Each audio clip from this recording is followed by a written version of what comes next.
People should go on mute. Okay. No, Rabbi, I think he's saying don't forget to record for YouTube. Oh, thank you, Harvey. Thank you very much. Oh, very good. Impressive. Okay. I'm going to show you. I'm going to go first to my WhatsApp here, guys. Hang on one second, because I want to show you pictures,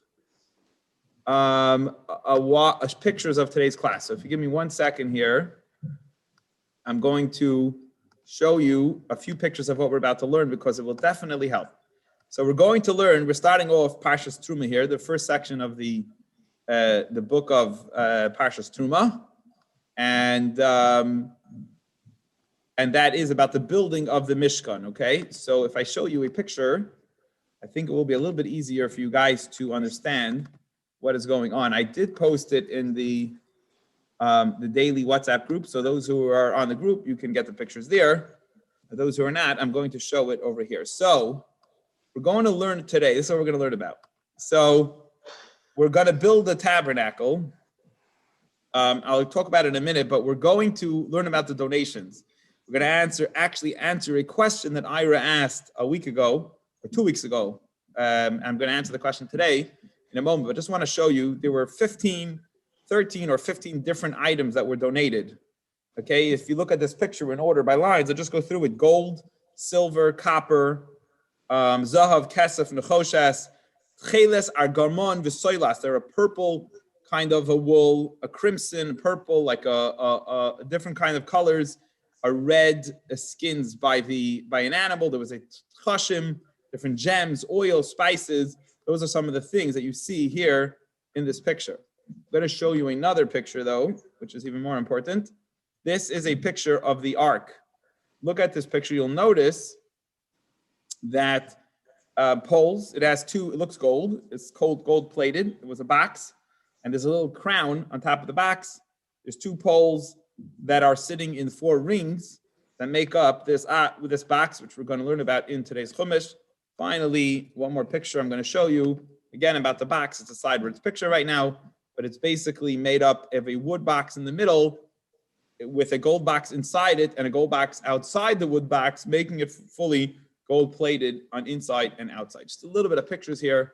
Again, we're gonna learn today's Chumash inside, but I wanna answer a question, interesting question that Ira asked a few weeks ago, and in the Chayenu booklets that we use all the time, he opens up with a interesting talk describing, answering this question and explaining today's parsha. So, what was Ira's question 3 weeks ago? Ira asked, after Hashem revealed himself on Mount Sinai, it said that the shofar blast, after the last shofar blast, the mountain's not holy anymore, and anyone could walk up on the mountain, right? Ira, you asked me that question. So in other words, for a few hours, whatever time Hashem's presence was there, if you would look at it and you went up there, you die. But once the last shofar blast goes, free man, anybody can walk up and you can do whatever you want on the mountain. It's not holy anymore. So here's the answer. Here's a very interesting idea that he shares in today's Chumash to answer this question. He says, look, what was the revelation and the experience at Mount Sinai? What was it? It was basically a tremendous energy of God coming down into this world without us really doing anything in order to connect or to achieve this vision, this tremendous high level of holiness. So it's just like tremendous, huge energy comes down and it's like, here I am, and that's it. So basically what happens? When it leaves, it's gone. So here he is kind of almost like forcing himself on us. And when he leaves, he's gone. It's like, imagine parenting or education, which you're really not involved with growth yourself at all. And all of a sudden, like this major energy comes, but guess what? It's not lasting. So post Mount Sinai experience, we're going to be asked ourselves to bring godliness into this world. What is one of the key ways that somebody could bring godliness into this world? It's by giving a donation. How come?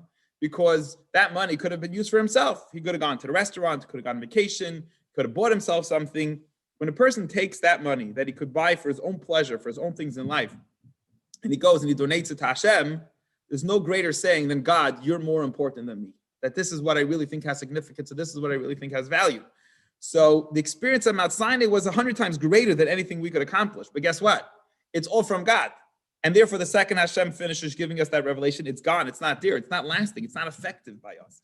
But following the Mount Sinai experience, it's now up to us. We have to do our part in bringing godliness into the world, and then that godliness that we ourselves work on, develop, and bring Hashem into this world will be everlasting. So, right, Ira, I think it answers your question. It was the biggest revelation of godliness we'll ever experience.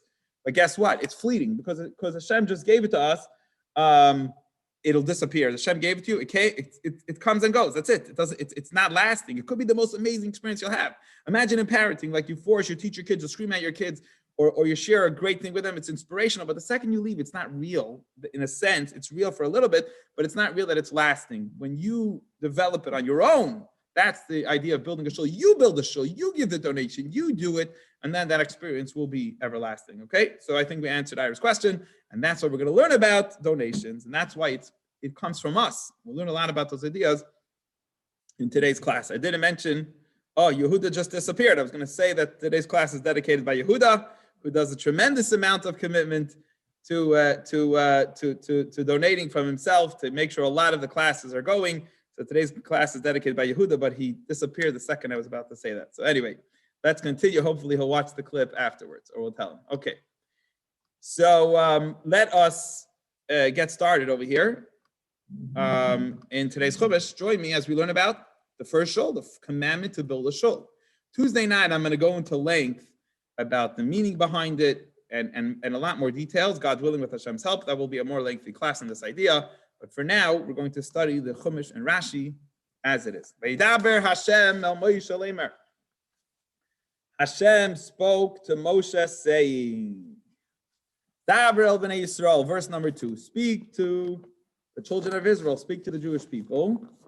Vayikhu li truma. They shall take for me truma. They should take for me a donation. They should give a donation for me. So Rashi says, what does it mean, take for me? Rashi explains, for God's sake, do it with the intent that you want to give of yourself and you want to give it to Hashem. You're giving a donation. You want your donation to go to God, your donation to go to Hashem. Truma, that's the Hebrew word for donation, offering, giving an offering, giving a gift, giving a contribution to Hashem. Meyes kolish, who should give the contribution? Any man, any person. Asher yidvenu liboy, that their heart, man, woman, any Jew, that their heart inspires them. What does that mean? Self-inspiration. Whoever wants, give whatever he wants. Tikhu as trumasi, shall take a contribution to Hashem. It's up to you. It's in your heart. You'll give whatever you want. Person doesn't want to give anything, give nothing. Person wants to give a lot, will give a lot. It's really up to the person's heart where they find themselves in life. They want to keep everything for themselves. They want to give everything to Hashem. It's really up to the person in their own inspiration. This is really the first collection. This is the first tzedakah opportunity, I guess, I think, right? I'm just thinking about the Chumash. This is really the Moses turning to the Jewish people. This is Hashem turning to the Jewish people, turning to Moses. They speak to the Jewish people. Let them give from their hearts, whatever it is that they want to give. That Zois Hatruma, and here are the items that they can give. Verse 3. Asher tikchu me'itam, that you should take from them. And he's going to list. They didn't give money. Well, they gave gold and silver, but we need 13 or 15 items donated to the cause in order to build the shul that we're about to build. Okay? Zahav, gold, kesef, silver, unachoshes, and copper. But I need to go back for a second and point out something interesting. If you look at the word in verse 2, it says, take for me truma, which in English here is translating as an offering. From the offering, a second time it says the word offering. From every person whose heart inspires him to generosity, you shall take my offering. Second time, right? It says twice offering in verse 2. And it says, and this is the offering in verse 3, a third time the word offering. So Rashi says this is very significant. The three words offering are very significant. And he's telling us that there were three kinds, settings of donations that were given in the temple. Two of the three were minimal donations, and they weren't up to your heart's desire. They were a requirement from Torah, a very minimal amount that every single Jew had to give as a donation. They were a half a shekel, okay? One was silver, half a shekel that they would take a minimal amount of silver, a small amount of silver, melt down all the silver that was given by the Jews, all the silver that they collected, and they made sockets out of them. They made these cinder block. You have those cinder blocks with holes in it, like, the cement cinder blocks. Instead of cement, it was made out of silver, and it sat at the base of the walls of the tabernacle of the Mishkan, and these big, huge wooden beams were placed inside those silver sockets. There were also a little bit of silver used for hooks that were later on made. I believe it was to hook the beams to each other, or the hooks for the curtains and so on. We'll learn about that later on. So that is it that was used for the silver. Then, what else was there a minimal requirement? Also a half a shekel. From then on, the Jews would give every year. Everybody gave equal, a very little bit, a very small amount, whatever it was, $10, $20, whatever the amount was. And that was used to purchase the sacrifices that they would offer every single day in the morning and the afternoon in the temple. And they took an equal amount from every Jew, and everybody donated that once a year. And they would all go to the temple treasuries. They would buy the sacrifices from every single Jew, because everyone participated from every single Jew was a partner in the sacrifices they were given in their names. Therefore, everyone had to participate. It was a very minimal amount. However, so besides those two donations, one, the original, just for the building of the tabernacle, we needed that silver in order to create the sockets. And B, the ongoing yearly collection of the half a shekel that was given for the sacrifices that were brought.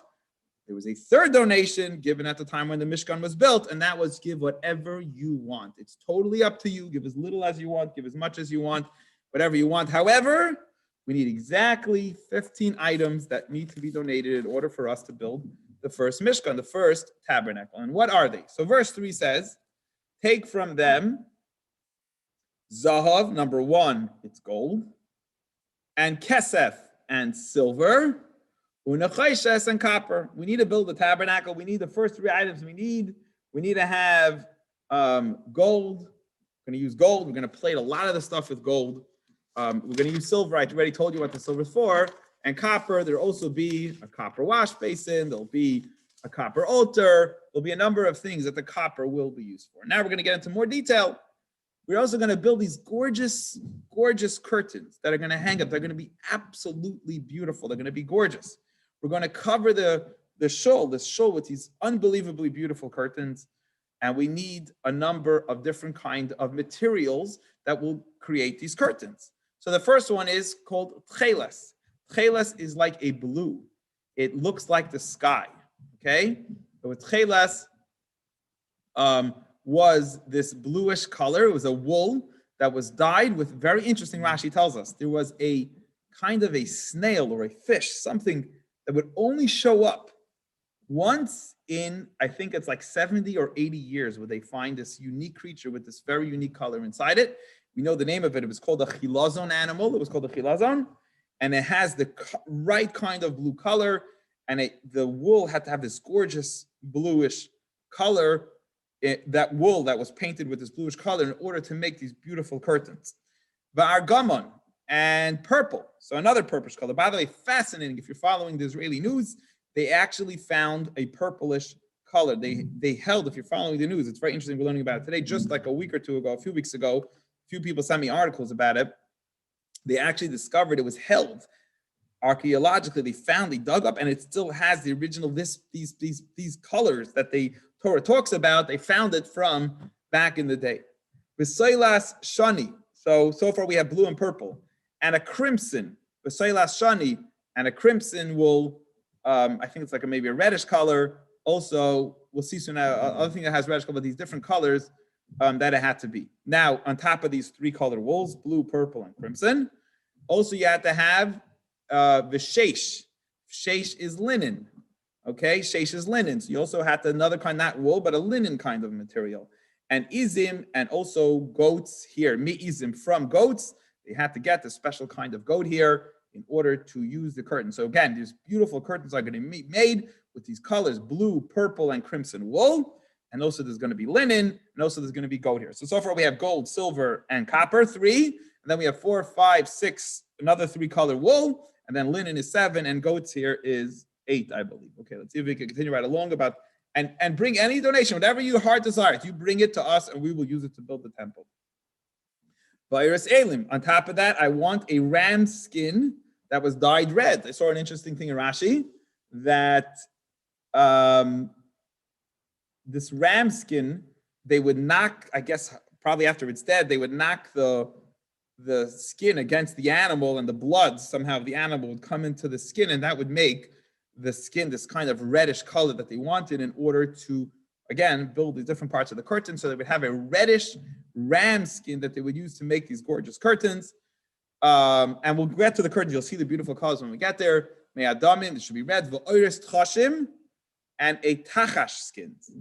It's called a tachash skin. What kind of color is this tachash skin? So Rashi actually tells us this animal is extinct. It was a beautiful animal. They say even was just around for the time when they needed to build the Mishkan. Hashem made it unique in order to build a tabernacle, and it was an absolutely gorgeous color, many colors. A kind of an animal that had, it was a tachash animal that had these beautiful colors on its skins, and they used that in order to build the Mishkan, in order to build these beautiful curtains again. So we have number, I believe we're holding here, number 9 is the ram skins. Number 10 is this tachash skin, this animal that became extinct.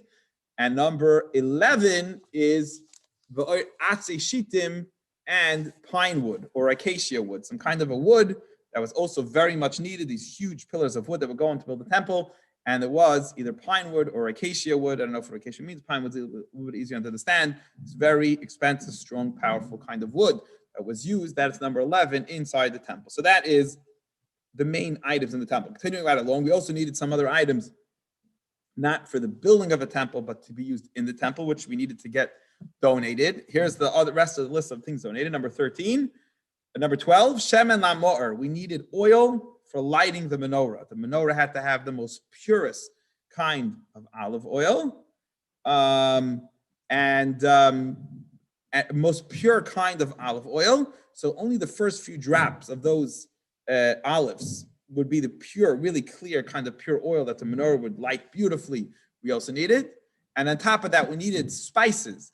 Bisamim, number 13, a special kind of spices that was used for unique recipe of spices that they mixed into the oil to then anoint stuff. How would they make something holy? They would pour this unique concoction of oil and spices together, and also this unique spices that they would burn on a regular basis, on a daily basis, every day inside the temple. They would burn this unique spices in the temple and this beautiful smell, and that's what would burn in the temple, in the Mishbeach, in the temple, and they needed donations of that too. Fascinating story, going back to the previous Rashi, about this pine wood, this acacia wood. So it's a very cool story that Rashi tells us took place a little bit behind the scenes.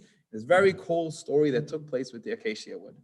Because the famous question is, Rashi asks, he says, they're in the middle of the desert. And you're telling me, okay, we need all these donations. Okay, so they maybe had gold, silver, and so on. But who in the world had wood, enough wood to build this massive tabernacle? You know, the right size, you needed pine wood, acacia wood, and you needed this, like, who had it there? Rashi tells us something fascinating. When Yaakov, as we learned in our Chumash class a while ago, Yaakov came down from Israel to Egypt, he already knew destiny, and he knew that Hashem was going to ask the Jews in the middle of the desert to build this beautiful shul for Hashem. But where are they going to get wood from? Maybe they'll have animals with skins and those colors, fine, but how are they going to get massive beams of wood? They can't call up Home Depot and, let's have a shipment of wood delivered to the Sinai desert or so on, let's get it down here. So Yaakov must have been a very good person who knew how to deal with plants, uprooted trees from Israel, knowing what's going to happen, replanted them in Egypt. And when the Jewish people are going to leave Egypt, they knew already that they're going to build this beautiful shul for Hashem, and they dragged along with them, right? We know they had Yosef's body with them, and they had to believe the other 12 tribes with them, and they also had a unique, a moving company that was schlepping along these massive pine trees with them that they knew that they were going to need. They already knew, Rashi says, that they were going to build this beautiful temple for Hashem in the desert. And they schlepped along the materials needed for them.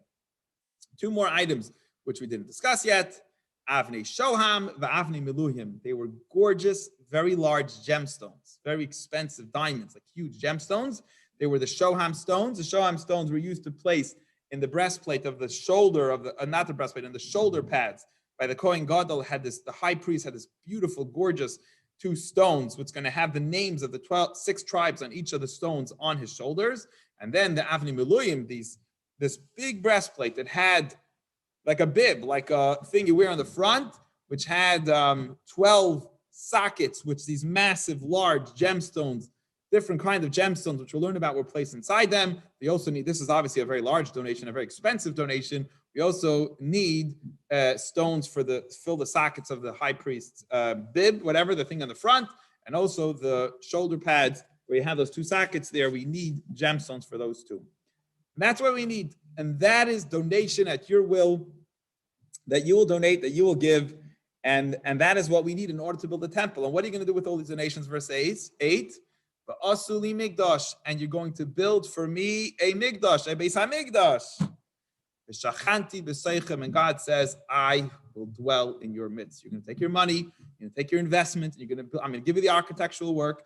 You're going to build with these 15 items the temple that's needed in order for Hashem's presence to come down and rest among you. So I came, and I was here, and the mountain was smoking, and the mountain was on fire, but Hashem, the experience left. And now I'm going to create a settled, permanent spot in this Mishkan, and who's going to build it? You're going to build it, and you're going to donate however much you want in order to build this beautiful sanctuary for me. And from here, we're going to go on and learn what are the items that were built. And of course, what's the first one we're going to start with?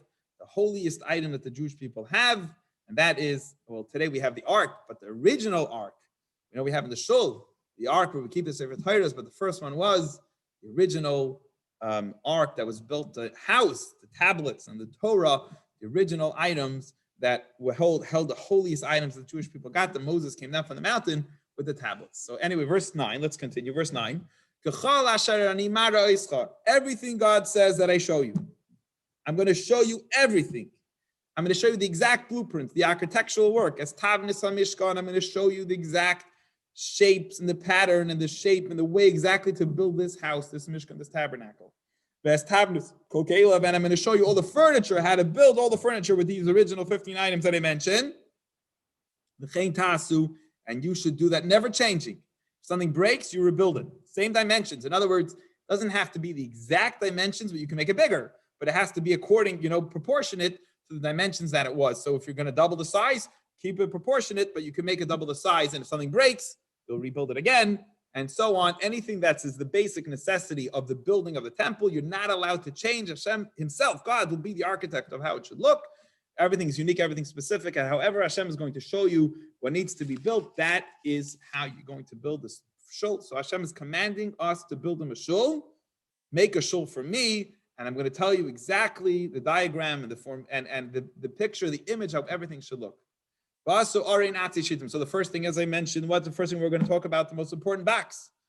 A box. To make a box of pine wood, of acacia wood. And what should be the dimensions of that box? Amasayim v'chetzi arka. It should be 2.5 amma. We're going to constantly use the term amma. Maybe I'll just say foot to make it easier, but an amma is actually 1.5 feet. So a little bit, it's a little bit bigger than a foot. The question exactly how much it was, but we'll use the term amma actually, just so you know, an amma is 1.5 feet. So it should be amasayim v'chetzi arka. It should be 2.5 feet long.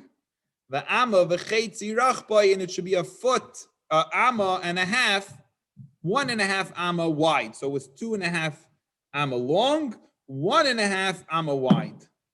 So if it was longer, it was 1 amma longer than it was wider. The amma v'chetzi kaimasai, and it should be 1.5 amma high. So the height was 1.5 amma, the width and length was 2.5 by 1.5 was the shape, but it wasn't exactly square. It was 1 amma longer than it was shorter. Rashi tells us there was a kind of a box that you build that had no feet. So it sat on the box, sat on the floor, it sat on the box, no feet coming out of. Sometimes you might have like those boxes that you build, that you store things in. You should make it, this one has no feet, it sits on the floor. But this box of wood that I'm telling you, you're making out of the acacia pine wood, it's pisa oisei zahav tahar. Everything's got to be, a lot of the things has to be pure gold covered, either made totally out of pure gold or at least covered with gold.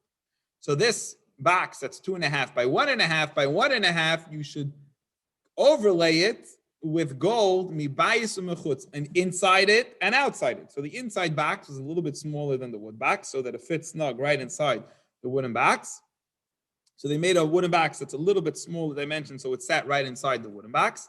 And also outside, they made a golden box outside, Rashi tells us, that went right out snug, right out outside the wooden box. So it was literally plated with gold inside and outside.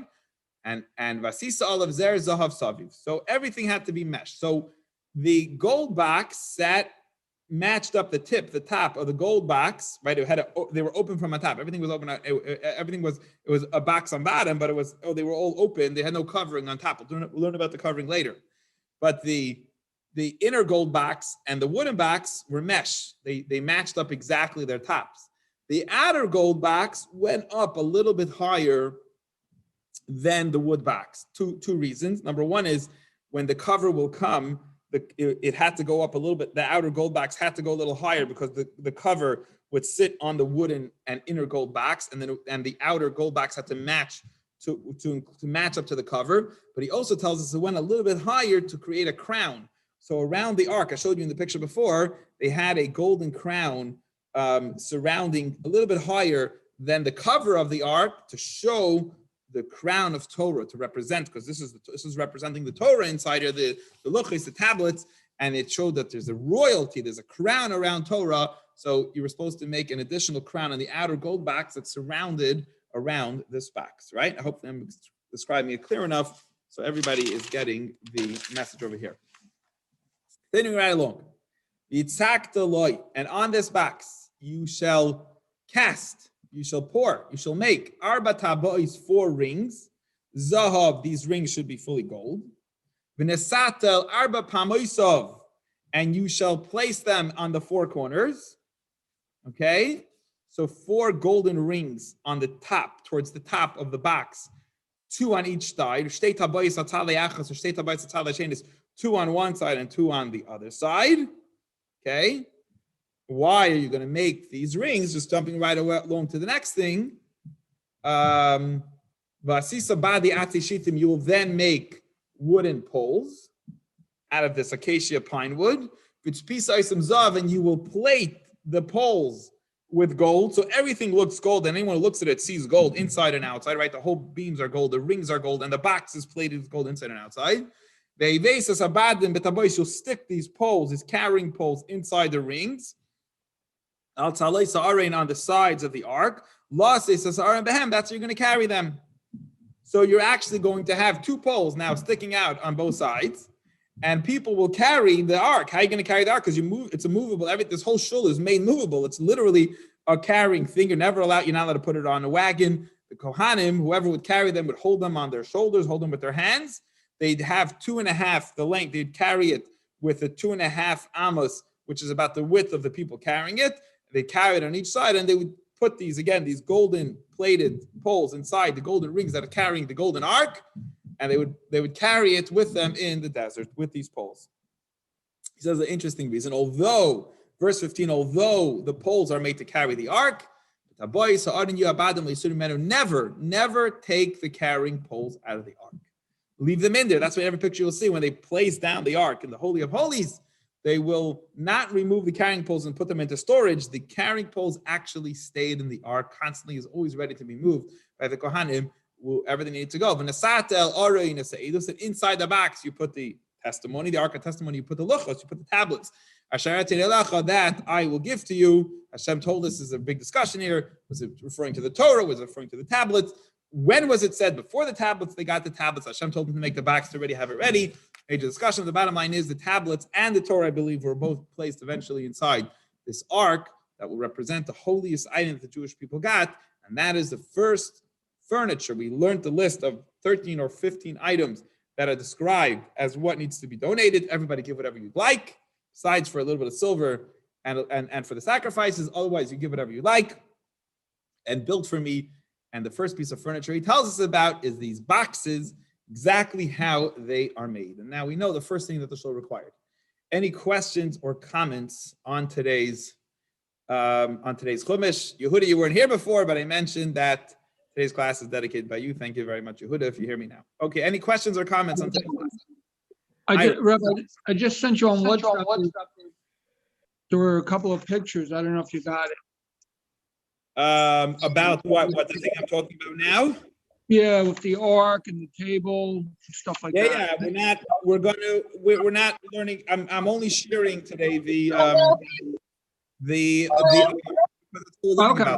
but I will bring you pictures. I have colorful pictures that I'll show you, God willing, as we go on. Thank you, Ira. Yeah, the Chumash, a lot of times the picture is worth 1,000 words. So he's describing us the architectural work, but the pictures are great. So at the beginning of each lesson, whatever you learn about that day, God willing, with Hashem's help, I'll share with you so you could see imagery of it. Thank you, Ira. Awesome. Yes, good idea. Any questions or comments on what we learned today? Question. Rabbi? Go ahead. Yes. Lana, go ahead, and then we'll go to Eyal. Yes, Lana. What happened? What did they do with the Mishkan after they built the permanent Beis Hamikdash? Like, what happened to the walls and the curtains and all that? Did they store them in the Beis Hamikdash? I don't know. It's a good question. I'm not sure. Like the ark, they would have used. They actually had two arks. Right. We're going to learn about. One they went to war with, and one they kept. They're used for different things. The Mishkan evolved, by the way. Just so you know, when they come to Israel, it'll be really movable. But when they get to Israel, there'll be no reason to have it so non-permanent. So when it gets to Shiloh, is one of the towns that it was in for a long time, or maybe Givon, Noiv. It was in different areas for a very long time. They will rebuild it more permanent, in a much more permanent structure in Israel itself, because for those of when you learn Tanakh, you'll see it'll actually take a few hundred years for King Solomon to come around and finally build a gorgeous, huge temple as we know it in Jerusalem. We learned in Chumash, I think it was Friday or Thursday or Friday, that Jerusalem was always the eventually designated area because Hashem built the spiritual heavens to be diametrically opposite, facing the holy place in the world. And they're going to slowly make it more permanent or more, and so on. What they will do with the beams and so on, it's a very good question. I don't know the answer. Maybe it's something I can look into. It's a good question. What they're eventually going to do with a great, excellent question. 2 points for you, Lana, for a great question today. I need a pen here to write this down, but hopefully I'll remember after. Someone maybe text it to me. Someone, and I'll get it. I'll text you. Okay, good. Thank you. Yes. Any other questions or comments? Ira, yes. Okay, I always have this question. I think you answered it, but it just bothers me. Yes. This was built because God told us to build this. Okay, so God is in all. I'm going to talk about on Tuesday why we're building it, when in history. It's a major conversation. My hope is Tuesday night. It's a good question. There's a debate. I guess what I'm asking is, I was understood that God is in all of us. Where does God exist? He exists in all of us. So by the way, it's the words of the verse are, built for me a sanctuary and I will rest among in you. Right. It doesn't, among you, it doesn't say in it. Right. So, okay. So we learn actually, what? You're saying we'll get to the answer. I'm saying like there's a lot. This is a whole, hopefully with Hashem's help, I'll have a little bit of time on Tuesday and I will get into why we need it, what's the point of it. For example, a major debate is when in history we built it. A major debate, I'm just muting you because it's like an echo on your computer for some reason. When was it connected to the golden calf or not? Was this a remedy? Because like, for example, Rashi is going to say that Jews had so much gold, what should they do with it? And this will be like, okay, so it makes sense. We need something to do with our money that we're making, investing, and we're growing, and we have to put it towards good use. So is this a and also maybe Hashem's presence left us because of the golden calf. So now we need a way to bring Hashem back. So depending when, it's a very interesting debate, which God willing I'll have time Tuesday and we'll really get into it. But this whole idea of making a permanent place for Hashem, maybe Hashem couldn't be revealed among all us the whole time. We weren't ready to stand at that level yet, that just stand at that height of holiness. So there was kind of one area which the holiness will be, and which we can always go to, but not have the revealed. We couldn't have the revealed level of Hashem a whole time with us because we were sinning and it wasn't working out. So these are all interesting questions, though. But the goal is to, at least today, without a permanent Beis Hamikdash, to open our hearts, to find Hashem in our hearts. So the word is not in it, but in them. I'll dwell in them. Some of the commentators also explain it as we're surrounding the temple. It's an interesting conversation to have, God willing. Ira, yeah? I don't know if I answered your question fully, but So now, I mean, but then, so basically now you're saying like the kotel is the equivalent to this nowadays, where we always go there to pray and daven. yes, correct. Okay. Correct. By the way, it's a mitzvah. I believe that there's a commandment to build a temple. There's a commandment for us to build a Beis Hamikdash. In other words, I gave a class this many years ago. I could go look it up. Is there an obligation on the Jewish people to build a Beis Hamikdash where on the Temple Mount? There's no temple there today. So does this mitzvah stand and apply to us today? In other words, do we have to go to the Temple Mount and build the Beis Hamikdash over there? Is that an obligation? Is that one of the 613 mitzvahs? And it is. It is a mitzvah. The question is, I guess my question is, all this is for the human beings, not for Hashem. I mean, he's looking out for us by doing this. He's trying to help us. I guess You know, Hashem is always here anyway. Hashem is always here anyway. It's really for us that Hashem should be revealed in our perspective in this world. Right? To Hashem, he's everywhere anyway. But this is godliness revealed in our perspective, in our eyes. That's the point of it. So it's revealed here. In the world, he's hidden. But here's one place where Hashem is revealed. There's a greater conscious level of holiness in that place for us in this world. Does it make sense? It's because that's what he feels we need as humans to grasp him more, so to be in touch with him and to Right, correct. accept him. Well, Okay, so it's hopefully not for him, get- it's for us. What? It's for not us. for him, it's for us. For us to connect to him, right? It's for us. Yeah, I would say so. I don't know. He doesn't need to be more revealed. He's revealed everywhere the same in his perspective. It's from our perspective so that we can have a relationship with him that he's more revealed in that. Okay, and the only other thing I'm going to bring up, Yes. which I don't think we touch, is the other thing that bothers me is to have fear of God. That you're really not in touch with Hashem until you fear him. That kind of bothers me. It's the best kind of fear to have, because if you have fear of Hashem, you're not afraid of other people. Understand? We all have the element of fear. We have anxiety, but the healthy dose of fear of Hashem actually will take away our stress from other things in life, because Hashem's in charge of running the world. So the best fear to have is fear of Hashem. You get what I'm saying? You're like so scared. Don't be afraid. Be afraid of Hashem better. It's a healthy sense of awe and knowing that Hashem's in charge and we should respect him. Again, fear, the better way for fear is awe of Hashem, is respect of Hashem, because he's so great, he's so amazing. Not fear that he's going to hurt us, but a healthy dose of respect. Right, but I guess that statement also goes similar to what I'm saying about, why we need the kotel. It's more like we need fear for Hashem for ourselves. He doesn't need us to fear him, right? He doesn't want us to, but he does want. That's why I get caught up.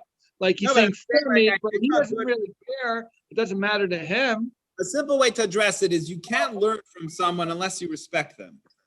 It's very hard to learn from someone if you don't respect them first, right? So if you're going to treat Hashem like your friend, you're not going to be able to have a correct, healthy dose of learning from Hashem. But respect is different than fear. I mean, I respect you, but I don't fear you. That's the kind. But by the way, it's the same thing. It's like when we go to rabbi school and when we come to be a rabbi, if people don't respect the rabbi, then it's going to be very hard for them to learn from him. When you go to a teacher, if you don't respect your teacher, it's going to be very difficult to learn from him. So fear of Hashem, perhaps the right word we're using is the wrong word. Maybe fear of Hashem, what you're right away, where you're taking fear of Hashem, maybe is not what we mean over here. It's But not what what does it say in the Torah? When we daven, it says fear of Hashem, that, what does fear mean? What does fear of Shemayim mean? It means awe. Probably, I always say this. Better way to translate fear, Yirah Shemayim, is awe of heaven than fear. What we're used to using the term, the way we're throwing around the word fear is an unhealthy way to look at it. We're probably awe more than afraid. Really what we're saying. Respect, awe and respect of Hashem is probably a better way to translate it. So it's just a word that's throwing you off. You understand? Yirah Shemayim, fear of heaven, means awe of heaven, respect of heaven, not afraid that you're going to get hurt. What does it mean in Hebrew, though? Are you saying it means awe, or in Hebrew does it mean fear? I don't know what the right translation is awe. Okay, So now everything makes sense. yeah. If we switch the translation to awe, all of a sudden we're doing better. Correct? That's actually. Yeah, but when you daven in the morning and everything, it doesn't say awe, it says fear. That's the only problem. Sure. Ira, the fear is not from Hashem. The fear is to lose the connection to Hashem. Yeah, but that's awe. Awe is you should change the word fear to awe in your mind when you're davening and so on. Awe is a much better, much healthier way to describe Yirah Shemayim. Just change the word. Don't, because it really depends what does fear mean to you. You understand? It really is fear of heaven is more a correct translation probably in your lingo is probably more awe than, in other words, Hashem made this whole show, this whole fireworks show for us in order that what? That we should be afraid of him like he's going to hurt us? No, that's an unhealthy relationship. Hashem doesn't want that. Hashem wants us to have respect, the greatness, how amazing and great Hashem is, and that's the correct meaning. So just change the word, Ira. Just change the word. It's just, I don't read Hebrew, I read the English, and it always says fear. That always bothered me. But now it's talking about the awe kind of fear. I heard Rabbi Minus Friedman actually talk about this dynamic, and he was saying the fear is not the fear that we're kind of describing right now, like, oh, we're fearing that someone's going to come and hit us and punish us. The fear is even deeper, is the fear of disappointment. Because when we fear our parents, what does that mean? We fear our parents? Are we afraid of our parents to hit us? No. That's not real fear. That's just superficial fear. The real fear is when you do something to disappoint them and you feel there's no more pain that you could get from your parent than disappointment. Because if you get smacked, it's done with 1, 2, 3, you got smacked and it's over. But when you disappoint them, you just feel like complete garbage. And that's the deeper fear. Like, we don't want to let Hashem down. More than get smacked by him and get punished by him, that's like a quick, very superficial way of looking at it. But the real fear of our parents is disappointment. We never want to disappoint them. And, that breaks our hearts to the 10th power. So that's really what fear is describing, is what kind of fear. It's not the fear of getting hit, it's the fear of letting him down. That's that's a much healthier way that's the fear we're talking about. It's a much healthier way to be a Jew than being a Jew because you're afraid you're going to be punished. Much healthier thing we're talking about is you have such great respect for Hashem, right? And that's what we're talking about. So that's the way you should translate it, and it will solve a lot of the unhealthy, so the two ways to parent. You could parent your kids and say, I'm going to smack you. And that's what they're afraid of. And you could raise kids like that, or you could raise your kids that they have a healthy dose of respect, of fear your elders, right? We always say you should fear your elders. What do we mean by fear your elders? It should mean you should have respect and awe of your elders, not that you should be afraid that elders are going to smack you, but that you have a healthy sense of awe of elders. And that is where we want to go. We want to be healthy, mature people, not people that are scared of getting tickets, or getting scared we're going to get a slap on the hand, which, by the way, is good at some point if you're hoping that your child will at least be afraid to get a ticket, if nothing else, so that he doesn't speed. But the truth is, You should have awe and respect, learn to be a respectful person, and respecting Hashem is the number one key. So that is much healthier way. And I would encourage you to look at Yirah Shamayim, fear of heaven, in that sense, as awe and not afraid that you're going to get a smack. That is going to be help us a lot in being healthy, mature Jews, not childish Jews who are just scared we're going to get a smack, and then we're going to be, then something's going to happen to us. Great point, Ira. Thank you for bringing that up. That's where constantly the answer will give, I think, to that question. Great question. Yehuda, you wanted to say something? No, I just heard furniture. That's all I heard. Very good. Eyal, you wanted to share something quick? Could we do quick? Give us a quick thing. Yeah, it's on the second, on verse 2, it says take a truma, but you don't take a truma, you give a truma. Right. So you give a donation, you don't take a donation. Why does it say take? It should have said give for me truma. Why does it say take for me truma? So what's the answer, Eyal? There's two answers. First of all, when you're giving, you're really actually taking. It's benefiting you. But the other answer is it's very emphasized on the end of verse 2 when it says tikhu etu mati, which means take my donation, which means everything belongs to God. In essence, we take him from him to give what are you him. giving God? It's God's already. What do you mean you're giving it to God? Right. What do you mean you're giving it to God? It's like the kids. It's like kids going to their parents and saying, "Can you give me money to buy you a gift?" Exactly. They take your credit card and they're buying you a gift. Exactly. I love that. So good example, good analogy. See, they're basically saying Hashem's giving you something so you can give it right back to him. Right? Here's my credit card. Charge my credit card and buy for me a gift. Very good. Very, very good. Beautiful. Very good, Eyal. Excellent. All right. Moving along to Tanya, my friends. We're going to do a whole chapter today in one shot. We're going to do Thursday, Friday, Shabbos, and Sunday's 4-day section in one day. So buckle your seatbelts. The idea is pretty straightforward, but we're going to read the text at a nice speed when we do it. So here's the idea first, and then we'll read the text inside. So 25 chapters of Tanya told us about the mission and work of us, how to serve Hashem, right? We spoke about the godly soul and the animal soul, and where the godly soul comes from, where the animal soul comes from, how they operate, and how they fight, and how you could overcome the struggle. Then we got to chapter 26, 27, and 28, and we explained, what did we explain in 26, 27, and 28? We explained that, 26 and 27, we explained that there's a major problem that will hinder your whole service of Hashem. What is,